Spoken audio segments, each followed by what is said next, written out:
Ok, số đây đồng học trong ngày này cứ dương mò này vậy khi bị tá bờ sân này dương thưa ca phong hay dương trade phong nè dương trong trade phong tai dương ai miền vị thi xa na nằm bây vì sụt ọt dương ai thưa bán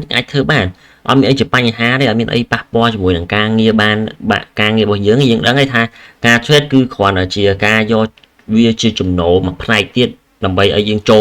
cho nó có bài bồi dưỡng thì dương mình bạch vô với chia chip rồi phía rồi mong có bàn này mình chẳng ngán này khác cũng có sành chẳng pi là ca thơ ca phong sành ca trade phong chứng những ai thơ với tặng srop khi chẳng từ chẳng vị thi này nhưng ai thơ với tặng prom khi nếu miền vị thi đôi chia chạm nhom đằng rịp rọp to tiện nắng này cho lấy dương cho tầm tới dương thời tầm miền phan ca tí muối cứ dương thời tại trade nhưng mà khoa than ở khi trade mong New York rồi có trade mong London thế cứ trade ban tiền phí ôi tại tặng ở khi thơ tam nhom chẳng này thơ tam nhóm còn tìm mối cư dân thử score ông pi mong du dốc hay là mong London sân mong dưới những đấng hay mong bị dục màu bẩm bở là hồ tạt đo màu đọc mùi gì chẳng từ hay mong London những đấng ấy thay vì miền màu pí hay là màu buồn là hồ đo màu buồn được còn mong phèm gì chẳng từ nãy dân ai trade mong phần đăng ban được kia ôi tại vì tìm mối dương bài này lấy dân châu thì pi nè ở trong này p tọt mắt cái dân tao bị dân đăng ông pi màu hay dân thử trong này p đọc pram tới 30 นาที ក្នុងការវិភាគទីផ្សារជារៀងរាល់ថ្ងៃខ្ញុំមកខ្វល់ថាទាំងអស់គ្នាវិភាគទីផ្សារនៅចន្លោះម៉ោងណាទេឬក៏ងើបពីដេកមកហៀបទៅធ្វើការ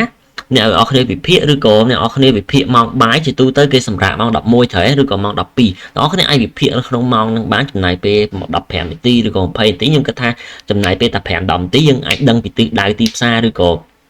នេះឲ្យត្រូវអត់មិនដល់ថា1ម៉ោងមិនដល់ថ្នាក់កន្លះម៉ោងអីទេវាអាចដែរពេលខ្លះវាដល់កន្លះម៉ោងឬក៏អីដែរក្នុងកន្លះសាក់ condition ទីផ្សារផ្សេងគ្នាអញ្ចឹងទៅតោះទី3យើងត្រូវមើលនេះយើងត្រូវផ្ដោតទៅលើ time frame ធំផ្ដោតទៅលើ time frame ធំអីអញ្ចឹងក្នុងហ្នឹងគឺខ្ញុំ recommend ឲ្យផ្ដោតទៅលើ time frame ទី1គឺ time frame daily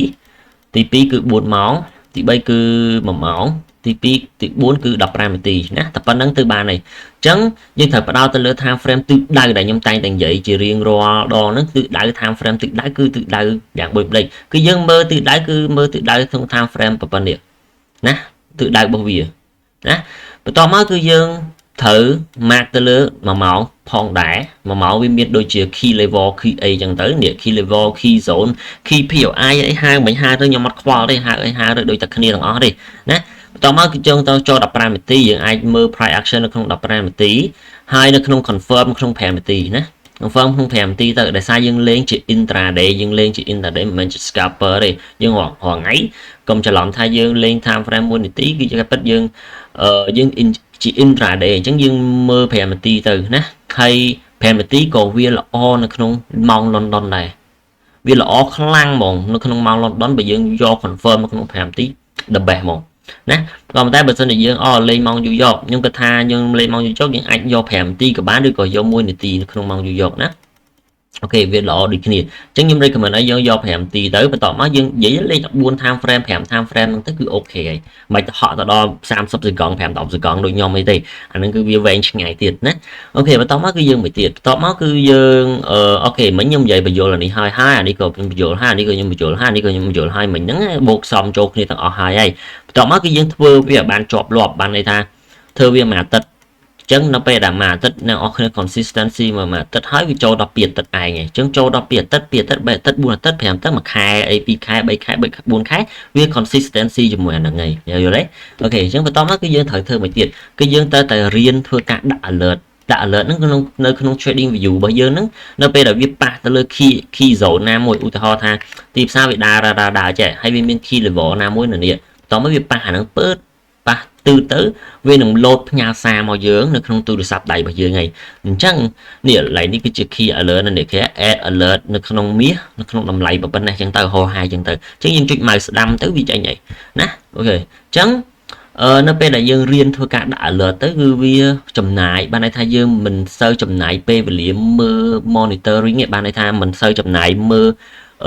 ក្រាបរហូតទេអ្នកខ្លះគេនិយាយថាអូលេងអាហ្នឹងត្រូវការមើលក្រាបរហូតតែការពិតពួកគាត់អត់យល់អញ្ចឹងមិនបាច់ធ្វើការមើលក្រាបរហូតទេនៅពេលដែលប៉ះទៅលើ key level ហ្នឹងហើយ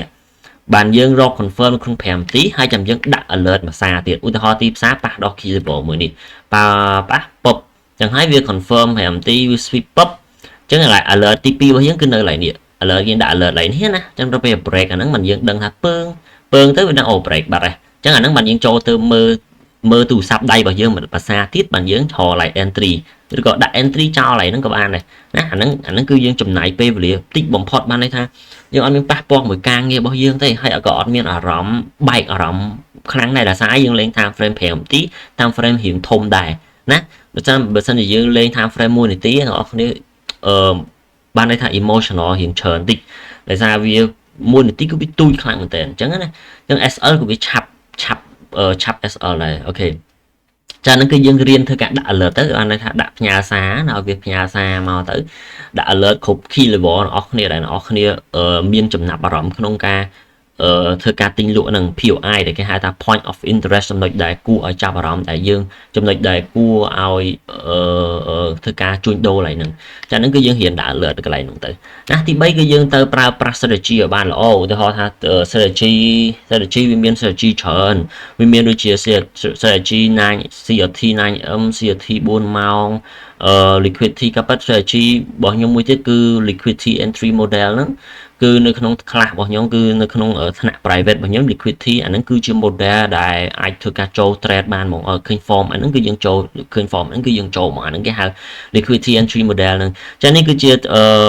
CB silver bullet យើងដឹងហើយយើងចូលម៉ោងប៉ុន្មានខ្លះចូលម៉ោង2 3នៅពេលដល់ម៉ោង9 10អីចឹងទៅហើយ Juda swing គឺល្អបំផុតសម្រាប់ម៉ោង London ហើយយុទ្ធសាស្ត្រ4ហ្នឹងគឺជាយុទ្ធសាស្ត្រដែល profitable ខ្លាំងបំផុតហើយសិស្សខ្ញុំក៏គាត់ធ្វើការ profit នៅក្នុងនឹងច្រើនដែរដែលប្រើប្រាស់យុទ្ធសាស្ត្ររបស់ខ្ញុំវាផ្ដោតទៅលើតា CRT 9AM ហ្នឹងទេណានៅការរៀនរបស់ខ្ញុំផ្ដោតលើ CRT ដល់ពេលជំនាន់ទី1ភាគច្រើនគឺ ICT ហ្មងជំនាន់ទី1ជំនាន់ទី2ផ្ដោតទៅ CRT ហ្នឹងទេហើយនឹងមកម៉ង macro ជាជំនាន់ទី2ណាអញ្ចឹងហើយនេះគឺជាបន្ទាប់ទៀតគឺយើងឲ្យរៀនឲ្យចេះប្រើប្រាស់ pending order គឺជា set limit បានន័យថា buy limit buy stop sell limit អីហ្នឹងហើយយើងរៀនដាក់អាហ្នឹងណារៀនដាក់អាហ្នឹងទៅឲ្យបានច្បាស់លាស់ទៅ set limit ឲ្យបានច្បាស់លាស់ហើយយើងអែមទៅលើ 2R ឬក៏ផ្អែមទៅលើ 3R ទៅណាហើយមួយ trade គឺយើងយកតែ risk តែ 1% ទេអញ្ចឹងបើយើងយក 3R យើងចំណេញមួយ trade គឺយើងចំណេញបាន 3% អញ្ចឹងទៅហើយយើងកុំភ្លេចធ្វើការកត់ត្រាផងខ្ញុំរៀនបានន័យថាខ្ញុំបញ្យល់នៅក្នុង YouTube របស់ខ្ញុំអស់ហើយហ៊ានឲ្យចេះកត់ត្រាចំណុចការខាតរបស់យើងទាំងអស់ហ្នឹងអញ្ចឹងត្រឡប់មកវិញគឺយើងអត់មានអីច្រើនទៀតទេគឺយើងត្រូវតែវិភាគទីផ្សារនៅក្នុងម៉ោងពេលថ្ងៃចុះម៉ោងបាយចុះណាអូខេម៉ោងបាយចុះហើយម៉ោងអាស៊ីយើងបាច់ខ្វល់ពីវាទេឲ្យវាតាណាទៅហើយបន្ទាប់មកគឺយើងផ្ដោតទៅលើ time frame ទិសដៅរបស់យើង time frame ធំកុំធ្វើផ្ដោតទៅលើ1នាទីអីពេកយើងផ្ដោតទៅលើ4ម៉ោង1ម៉ោង5 10នាទីហើយយើងយក5នាទីនៅក្នុង confirm ទៅconfirm នៅក្នុង5នាទីទៅ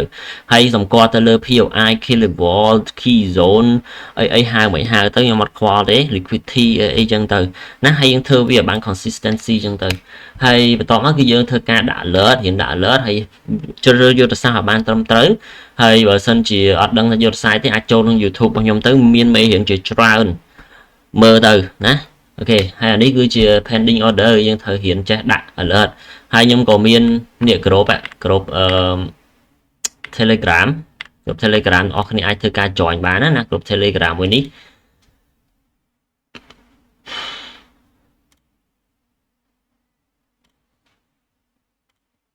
អូខេអញ្ចឹងយល់ណារបៀបដែលយើងធ្វើការ5ហ្នឹងគឺយើងធ្វើការដាក់5ហ្នឹងណាបានន័យថាទាំងអស់ហ្នឹងគឺយើងត្រូវតែរៀនវិសោធន៍ពីវាហើយកុំភ្លេច join ក្នុង group Telegram របស់ខ្ញុំផងហើយខ្ញុំក៏មានថ្នាក់private class របស់ខ្ញុំដែរ ICT CRT ហ្នឹងហើយកុំភ្លេច join អញ្ចឹងចាំមានជួបគ្នានៅពេលក្រោយទៀត